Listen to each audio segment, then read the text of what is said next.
My oldest child is a daughter, and her name was Charlotte.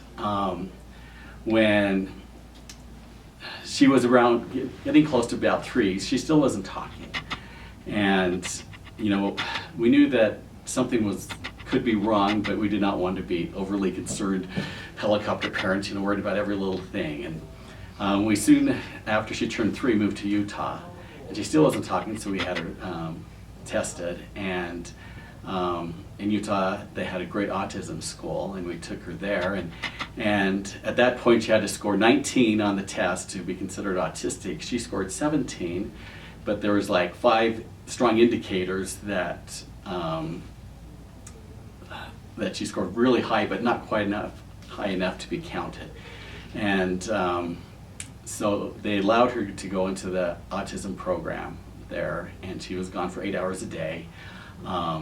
Which helped a lot, because before that point, you know, you could tell she was trying to communicate with us, and she would just terrible tantrums, and we were just frustrated. She was frustrated, and it helped. And as she was growing up throughout the years, her social skills and things just were never quite the same as the other girls in the neighborhood and such, and at school and at church. And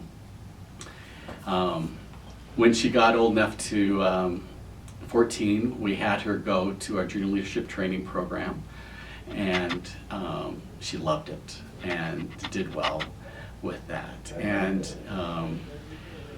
that's when I first started to see her come more out of her shell, was after that experience. And she continued to work on camp staff and things after that. She went to another leadership training camp with Rotary, and she came to my Rotary Club with the other students afterwards to kind of give a report of what they learned about that. And they're asking various questions, and nobody was ever talking about the leadership part of what they were supposed to learn at that. And so I asked the question. I just threw it out generally, and I said, "So what did you learn about being a leader at this camp that you went to?" And they all just kind of looked at each other with these blank looks at their faces. And my daughter just stood forward and said, "Well, since my dad asked the question, I guess I'm going to answer it." And I was just like, okay, this will be interesting, because she had never talked about that at home after she came back. And she says, while we were at camp there was, one of the boys was in a wheelchair. And we just continued to involve him with all our activities and things. And then at the very end, each one of us was supposed to do something or tell a story that we had grown and learned in our life. And when it came his turn, he's at the back of the room in his wheelchair. And all of a sudden, he gets out of his wheelchair and slowly starts to walk down towards the podium. And he had been working on that the whole week with one of his friends, as that was his goal, was to walk the length of that little auditorium and get to the podium. And she said, everybody was just cheering and emotional about it.